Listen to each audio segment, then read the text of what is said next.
Welcome to Thrive on Life. I'm Caroline Moderesi-Tarani. April is Stress Awareness Month and Thursday is National Stress Awareness Day.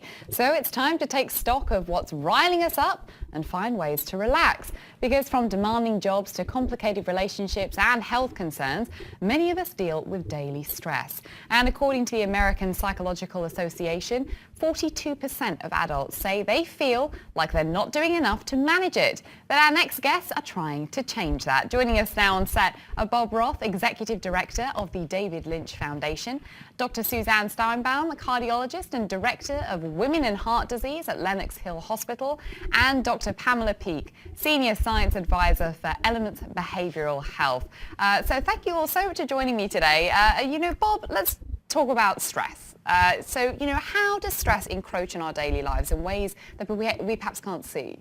Well, we have two wonderful experts here, but I'm happy to just speak from my own experience, and that is there seems to be an epidemic now of the impact of stressful stimuli on our lives, and so we feel tense and we feel anxious and our minds aren't clear, and this just builds and builds and builds, and a good night's sleep isn't enough. And even if we exercise, it's not enough. We feel that anxiety, we feel that buildup of just feeling uncomfortable, and we can't sleep as well. And so then you come along with National Stress Awareness Month and something like transcendental meditation and approaches like that to address it in ways that are non-pharmacological and that are actually highly effective. So it's a wonderful topic, and you have two great guests. We do have two great guests. Yeah, Dr. Suzanne, talk to me a little bit about stress. Is it worse today than it was 20 years ago? Because I feel like there's this idea that we are getting more stressed out as a society. Well, let's think about what was going on in about 1986. This is when women entered the workforce just as much as men. And since that time, we see a rise in heart disease in women compared to men. We see an increase in heart disease and heart attacks in women less than 55 years old, women who describe being in the workforce and having stressful jobs. There's an increase in heart disease. So if we don't step back and say, listen, there's a problem with stress, then we're missing the big picture. When we talk about heart disease, we talk about cholesterol and blood pressure and diabetes and smoking, but we really need to look at the huge impact that stress has on lives. Yeah, absolutely. Dr. Peake, what do you think about all of this? Why do you think that we are perhaps feeling like we're not addressing stress as we should be, in reference to those stats that we read in the introduction? Because it's easier to run to the gym. It's easier to, cook a meal and say, well, that's it. So I've dealt with my mouth and my muscle. What about your mind? And then you get that glazed look and the eye roll and all the rest of it. With my work at Elements, and specifically at the mood centers at Lucida and Malibu Vista, what I've found in working with these women is that I've got to get them out of the eye roll. And I have to make sure that everyone out there, especially women, because there's a big gender difference here too between men and women in stress, really get the message that the only way they're ever going to be able to recapture their health, if they ever had it in the first place, is to be able to integrate mind, mouth, and muscle. Just like Bob said, it's so terribly important not to blow this off anymore. For instance, did you know that 50% of women lay in bed at nighttime absolutely worried? For that matter, women don't worry. They pre-worry. They worry about not worrying enough. And they sit back and they just can't get to sleep. Yet, the grand majority of those very women say that sleep is integral to health and wellness. There's a disconnect. We've got to be able to address gender-specific needs here too, because women are unique. I think that's a really excellent point as well. And I've got this tweet here. This is from Mariam Diamond, who says, I stress about stress before there's even stress to stress about. I think you're talking all of us here, right? We've all experienced this idea of just feeling general sense of anxiety and stress, and sometimes we just can't isolate where that comes from. How do we do that better, Dr. Suzanne? How should we better isolate where the stress is really coming from? So a lot of times what I'll tell my constant perseverating patients is that you got to make a list. You have to put down what the issues are, what's bothering you, and throw away those things that you cannot control. But this is where TM comes into play, and this is where everything needs to slow down. You have to slow your brain down. And the reality is, just like Pam's saying, you got to take care of your body, you've got to nourish yourself, you've got to sleep, but you have to slow your mind down. And this is where TM became a really important part of me telling women how to do this, because this is what TM does. Yeah, I think, Bob, you're the TM expert here. So just for those who don't know, transcendental meditation, what is it and how can it help? Transcendental meditation is a very simple, natural, effortless technique that's practiced for 15 to 20 minutes, sitting comfortably in a chair with the eyes closed. It just looks like this. It can be done pretty much anywhere. You can do it on a train, you can do it on a plane, you can do it in a car. Someone else is driving. That's a caveat. And what happens during the meditation is, I like to use the analogy of an ocean. We have the choppy waves on the surface of the ocean, but at the depth of the ocean, it's silent. And the mind is the same. The surface of our mind is the gotta mind. The pre-worrying mind, as Pam was saying, all that. It's all the thinking and worrying, but deep within every one of us, every human being has a level of the mind deep within that is already calm, already peaceful, already silent. It's there. We don't have to believe in it. We don't have to fight it. In Transcendental Meditation, we use a mantra, which is a sound that has no meaning, and we're taught how to effortlessly access that. And when that happens, our body gains a state of rest, which in many regards is far deeper than sleep. And the result is what these two women are saying, and research shows, a profound repairing and release of stress and more energy and clarity in life. Yeah, you talk about the research showing, I've got some stats here, in 2013, the American Heart Association released a scientific statement in support of transcendental meditation, saying the American Heart Association evaluated numerous alternative therapies, including transcendental meditation and other forms of meditation, finding TM to be the only form of meditation proven to lower blood pressure in patients with hypertension. The study further concluded that TM is the only form of meditation doctors may recommend in clinical practice. Dr. Suzanne, what is different about transcendental meditation that makes it the only one that doctors may clinically recommend?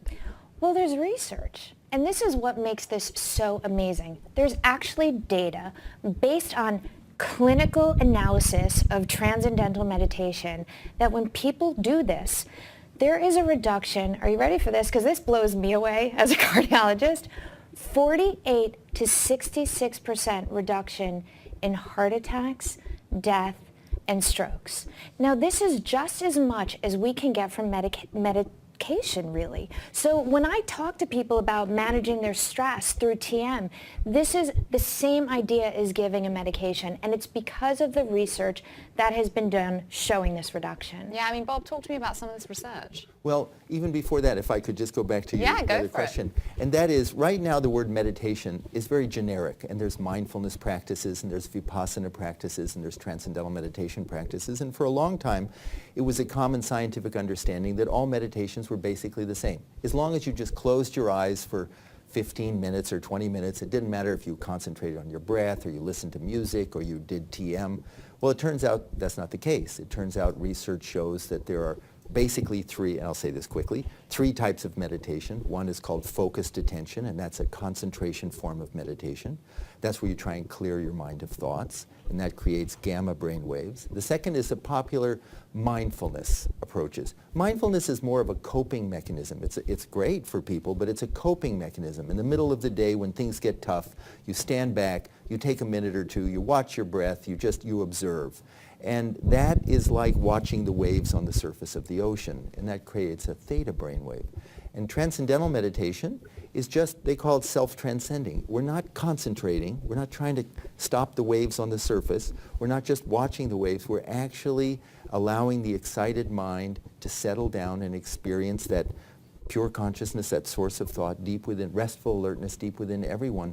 And what transcendental meditation is not a coping tool, it's really physiological. It really gives the body profound rest. So, do you Bob, one of the things I found is that in working with real women out there who have a mental Cuisinart for a brain, they'll take a thought and just, they can't let it go. That's what keeps them up at nighttime and back and forth. Many of them think that if they're going to become stronger and if they're going to become, better, and achieve that higher level of health and wellness, that they have to somehow hit the gym and build muscles, and they have to cook perfectly and everything's with the perfect word. You know what I have taught them, at Vista and at Lucida, what I tell these women is I said, calm is the new strong.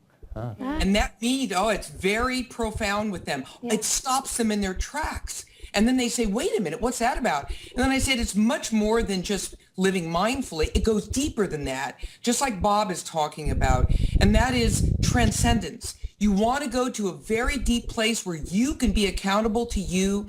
You can, touch yourself in a deeper place. And here's the great news. The research also shows epigenetics, meaning that you're changing gene expression. When you do this type of thing, you decrease inflammation throughout the rest of the body. You're also able to dampen down a lot of the negative genes we tend to carry around with us and enhance the positive ones. And there's a residual effect. It's not like, well, okay, that was great for 20 minutes. No, there's a spill-off effect that helps you throughout the day to be able to stay on track. Women love that. Calm. Yeah, I want to talk about this actually, because particularly this idea of the calm is the new strong, because we live in a society that's culturally kind of programmed that being busy is a great thing. Being busy means you're successful. Having 2 or 3 cell phones, you're a winner. Yeah. How do we change society and kind of cultural notions of calm being the new strong, when for a long, long time we've heard that being busy means you're successful, being busy means that you're strong? What you find out is you don't have to be busy, manic, crazy, that you can actually be calm and be more successful. One of the things that I used to say years ago about motivating women to exercise was even after you exercise, your metabolic rate is up. So you're burning calories even when you're not exercising. And that was a motivation. I'm going to go work out then because that means I will be thinner during the day, just conceptually. And when we talk about meditation, this idea, just like you say, Pam, that you can meditate, but there's a hormonal shift that happens throughout the day.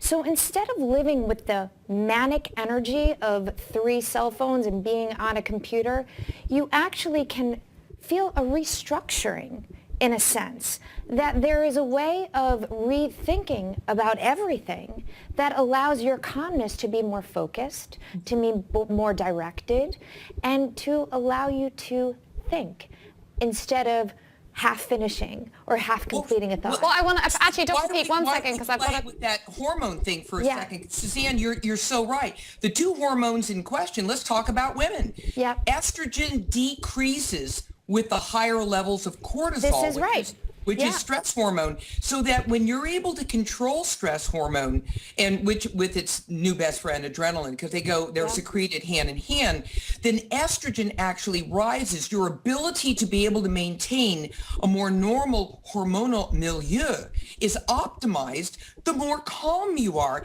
And all you have to do is read the Harvard Business Review. I mean, come on, everybody who is really in the know and got the message that running around busy and running your cortisol through the ceiling in your fight and flight response through the ceiling is getting you absolutely nowhere. If anything, it's very negative on overall productivity. That instead, calming down and strategically using your energy and balancing it with that calm as a foundation throughout the day is the way to go. Yeah, I want to read this comment from Rona Berry-Morin, who's watching. And she says, it seems like we've been talking about stress so much lately.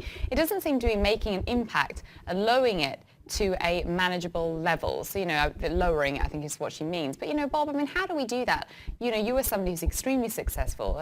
Some of the people that are now proponents of TM include the likes of Russell Brand. You've got some very famous names associated with this. These are all people that are either in the public eye, lead very, very stressful and demanding jobs, and, deal with what one imagines to be a great deal of stress. How do they see the benefits of TM? I think that we've reached a tipping point here. I think now I've been teaching transcendental meditation for over 40 years, and for a long time, the interest in TM and meditation in general was just sort of marching along on a horizontal plane. And I would say the last year or year and a half, and I think part of it is the work of these 2 wonderful women, the interest in TM has just spiked. And I think there's 3 reasons. I think the problem of stress is more all-pervasive. It's not that we're just more aware of it. It is. We're we're plugged in. The pressure is 24/7. Second, modern medicine offers no magic bullet. There's no pill that you can take to prevent stress or even to cure it. You can mask it. And third, science. So there's a tremendous, as I've been saying, amount of research on transcendental meditation, so people are open to it. And you mentioned some people, or how people are integrating this into their lives. And that is, busy people recognize that the trajectory that they're on, all of us included, it's not sustainable. It's not sustainable. And I was going to say that great. we cannot go through life sprinting, because eventually there's fatigue, there's burnout, there's adrenal compromise. It's a mess. Life is a marathon. You have really got to pace yourself, because you will burn out.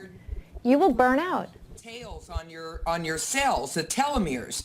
And I think that that's a great point, Suzanne, because at the end of the day, what you want to be able to do is extend high quality longevity. You can't do that. What we already know is that at toxic levels of stress, that means stress associated with helplessness, hopelessness, and defeat, which give you those hormonal issues. At those levels, you're not only flipping into negative gene expression, but you're also foreshortening the telomeres, which are the tails of the cells. We don't want to do that. We want to keep those elongated as long as possible. So now in science, we have some elegant ways and unique ways to be able to actually measure the return on investment for being more calm. Yeah. And the other piece to that is that when we look at people who are stressed, they tend to have other issues, like being overweight or obese, like having high blood pressure, high cholesterol, all these other Well, things. I think that that's an excellent point. And, I want to read just some of these stats, just so people kind of get a sense of what we're talking about here. American Psychological Association released more detailed statistics on the detailed ways that women and men process stress. So in the past month, 40% of women felt nervous or anxious compared to 29% of men. 38% of women felt depressed or sad compared to 25% of men. And 35% of women felt constant worry compared to 20% of men. I mean, that's remarkable. It goes back to that tweet, doesn't it? The stress upon stress upon stress upon stress. Dr. Suzanne, why do women and men seem to at least identify, or at least they're a bit more aware of how stress is impacting them? A lot of what I hear, women are juggling a lot. There's a lot on their plates. It's not just about the job. And as much as we'd like to believe there's more equality amongst the sexes, the reality is the woman tends to be the caretaker of the home and the family and be in the workforce just as much. There is a list, a to-do list that goes on and on and on and on. And there's an element of being a woman, of trying to be perfect in every aspect of her life. There's no ball to be dropped. And so that understanding and perception is on the forefront of her mind at all times. And she's aware of it. And I think women, and I say this all the time as a cardiologist, women are heart-centered. Women feel things a little differently than men do. And so we feel the stress. We feel the anxiety, and it becomes part of us. So what do you do then, Dr. Suzanne? You're in the middle of the day, you've had a huge caseload, and then all of a sudden you can just feel yourself getting stressed. You're like, I can feel it. It's that sort of horrible, the emotions running through your body. You can actually feel it physically. How do you deal with it in that moment? It's interesting because, by the way, I am no different than any of these women that are tweeting right now. And I really came upon TM because I really felt uncomfortable in giving my patients higher doses of medication. You have high blood pressure, you're so stressed out, your blood pressure is going up, so I give you a blood pressure medication, but really the stress was the issue. So in seeing the research out there that came out, as you mentioned, through the American Heart Association in 2013, I said, okay, this is a solution. So I went and did some research on my own and learned TM on my own. So now in my own life, I have this tool that when all that craziness is going on during my own day, I actually stop. And I sit back and I'll do that moment, that 5-10 minutes of a little TM in my office, and I come out a much better person. Is that what you do, Bob, as well? I mean, what do you do in the middle of the day? You mentioned the sort of 3 different strata, very different types of meditation and mindfulness practices. Do you incorporate them all during the day? Well, I think we all do. I mean, I think in the middle of when something's crazy, you do want to step back. If I could say, just for a moment, I think what's lovely about the research and what's being talked about here is now meditation for so long had been misunderstood. Oh, it's a religion. It's a philosophy. It's difficult. I could never do this. It's mysticism. I don't want to join an organization. All the sort of I could never do it. You know, oh, I'd like to, but my mind is so busy. I mean, I've got a mind that you just out of control. And I could never, I go to a yoga class, and at the end of the yoga class, I'm supposed to clear my mind of thoughts, and that doesn't happen. You know, my mind is, and so I feel bad about myself. And I think what we're seeing now is understanding meditation that involves transcending is that it can be learned instantaneously. It can be learned within an hour. I mean, it takes an hour a day over 4 days to learn TM, but within the first hour, you've got it. And then what happens is, then you do it in the morning. It's not an escape. It's a preparation for the day's activity. So you carry that calm over, and both of these women were saying, doctors were saying that. The purpose is a preparation for activity, not just an, oh God, I got to break away from this, but now I carry that calm and that wakefulness and that creativity. So give me a practical example, Bob, then. Give me an example where before TM, you'd have been in a situation and you just wouldn't have felt that kind of calm going into a meeting, for example. I can tell you. I've been doing this since I was 18. I've been doing it for 45 years. So all I can say is, for so long it's been part of my life, I would just say that when a stressful situation comes along, and then I want to hear, a stressful situation comes along, I feel it, but I bounce back faster. Well, I was going to say, just before I get to you, Dr. Suzanne, I mean, have you ever fallen off the TM wagon? Has there ever been a period where you lapsed and then you've kind of come back on, or is it just almost impossible to do that? No, for me it's like brushing my teeth. It's not like a discipline anymore. It's just part of my life. Oh, if I'm going to be crazy busy all day and I travel a lot and I have a lot to do, well, why wouldn't I get up 20 minutes earlier and meditate? Because what an investment of time. 20 minutes means 10 hours of laser-like focus, and not a nervous energy, but a focused energy. And I'm sure these two wonderful women have something to Dr. add. Suzanne, come on then. What do you do? Oh, Dr. Pete. Easiest things I've found, and in working with the women that I do, is this. Always remember this. Stressed, spelled backwards, is desserts. And so when you say, what do you do before, what was the classic default place of self-destructive behavior? Oftentimes women are out there, and by the way, their DNA shows that they're a much higher risk for anxiety disorders than men, which is why your statistics are not surprising. What women would oftentimes do is self-soothe. And the easiest thing to self-soothe with is basically junk food. And that's what they do. And once you start into a meditative practice, and I know Bob very well, and I have definitely learned TM as well, one of the things you find is that in that inner sense of transcendence and calm, you're able to more likely draw upon executive function and to be able to say yes or no. Because what's also interesting in research done about transcendental meditation specifically, they found that when you're in that restful alertness phase, that the circulation to the prefrontal cortex, which is the smarty pants part of the brain right behind your forehead, sort of the CEO or executive function resides, the circulation actually increases. And this is one of the reasons why people who do meditation on a routine basis actually feel creativity increase. And this is something I know that David Lynch has experienced over many years, and other people who have done this on a more regular ritualized basis. Women could so benefit from being able to tap into that, to be able to not only achieve higher levels of health, but also to change from the default mode of self-destructive behavior, to be able to take that pause for a moment, which so many of my women who learn meditation have experienced, and to be able to say, no, I'm choosing differently. That's something meditation I think that's a really good point. Well, we're running out of time. I know, I'm so sorry. We've just been told we're running out of time, but Dr. Suzanne, okay, go for it. Huge point. Here's the big difference. You go from reacting emotionally to reacting very thoughtfully. And that shift changes everything. So during the day when something happens, instead of saying, oh my goodness, I say, it's not so bad. And that makes all the difference in the world. Yeah, I mean, Bob, finally, I guess your message for people out there that are still just not sure about TM, they don't know if it's going to help them or would impact their lives. What would you say? Research, you need more knowledge. Find out for yourself. Yeah. No one should ever push you into doing anything, but you should have knowledge. And when you can go to davidlynchfoundation.org or even better, tm.org. Look at the research, find out what people are saying about it, and make an informed decision on your own.